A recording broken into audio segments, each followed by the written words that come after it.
East লন্ডনের একটি হলে অনুষ্ঠিত হল লন্ডন মহানগর যুবলীগের প্রতিবাদ সভা। সভায় সভাপতিত্ব করেন সংগঠনের সিনিয়র সহ সভাপতি জুবায়ের সিদ্দিকী সেলিম। সভা যৌথ সঞ্চালনা করেন সাধারণ সম্পাদক ফয়সল হোসেন সুমন এবং যুগ্ম সম্পাদক রাসেল আহমদ জুয়েল। অনুষ্ঠানে প্রধান অতিথি হিসেবে উপস্থিত ছিলেন সিলেট সিটি কর্পোরেশনের মাননীয় মেয়র আনোয়ারুজ্জামান চৌধুরী। বিশেষ অতিথি ছিলেন সিলেট ৩ আসনের সাবেক সংসদ সদস্য হাবিবুর রহমান হাবিব, যুক্তরাজ্য আওয়ামী লীগের নেতৃবৃন্দ এবং বিভিন্ন পর্যায়ের যুবলীগ ও ছাত্রলীগ নেতারা। আমরা যখন লন্ডন এসেছিলাম, বক্তারা তাদের বক্তব্যে বলেন, জাতির জনক বঙ্গবন্ধুর সোনার বাংলায় বর্তমানে গণতন্ত্র নেই, মানুষের মৌলিক অধিকার হরণ করা হয়েছে।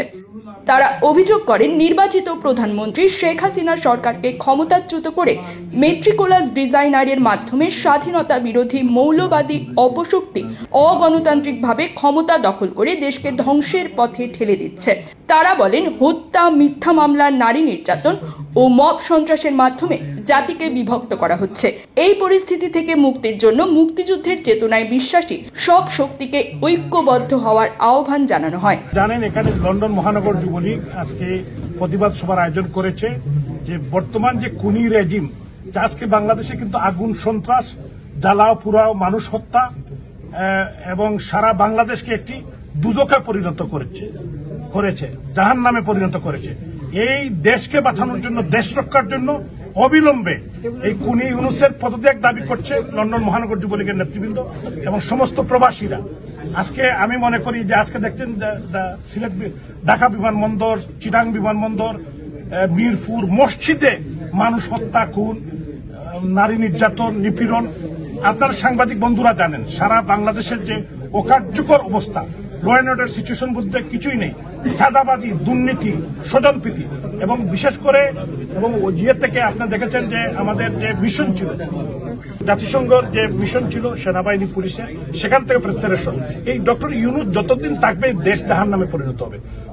সো আমি মনে করি যে আমরা আকুল আবেদন জানাই সমস্ত দেশবাসীকে যে যত তাড়াতাড়ি এই খুনি চক্রকে, এই রেজিমকে আমরা বিতাড়িত করতে হবে এই দেশ থেকে। লন্ডন মহানগর যুবলীগের আজকের এই প্রতিবাদ সভায় এই জন্যই ওরা আয়োজন করেছেন সাবেক ছাত্রলীগ নেতৃবৃন্দকে, যুবলীগে ওনারা প্রত্যেকটা আন্দোলন যাতে অংশগ্রহণ করতে পারে সেই জন্য পদ উজ্জীবিত করেছেন, যার উদ্দেশ্য হচ্ছে অচিরেই অনতি বিলম্বে আমরা মাননীয় প্রধানমন্ত্রী জননেত্রী শেখ হাসিনাকে আন্দোলনের মাধ্যমে জামাত, বিএনপি, ওয়াকার, ইউনূস ওদেরকে প্রতিহত করে বৈধ প্রধানমন্ত্রী মাননীয় প্রধানমন্ত্রী শেখ হাসিনাকে আবারও ক্ষমতায় নিয়ে আসবো, ওনার স্থানের পুনঃপ্রতিষ্ঠা করাবো, এটাই মহানগর যুবলীগের প্রত্যয়। এ সময় সভায় উপস্থিত ছিলেন যুক্তরাজ্য আওয়ামী লীগের সাংগঠনিক সম্পাদক আব্দুল আহাদ চৌধুরী, শিল্প ও বাণিজ্য সম্পাদক আসম মিসবাহ, ওসমানীনগর উপজেলা আওয়ামী লীগের যুগ্ম সম্পাদক জাবেদ আহমদ আম্বিয়া, যুবলীগের সিনিয়র সহ সভাপতি আফজল হোসেন, যুক্তরাজ্য যুবলীগের সাধারণ সম্পাদক সেলিম আহমদ খান, যুগ্ম সাধারণ সম্পাদক জামাল আহমদ খান ও যুক্তরাজ্য যুবলীগ, ছাত্রলীগ সহ লন্ডনের বিভিন্ন নেতৃবৃন্দ।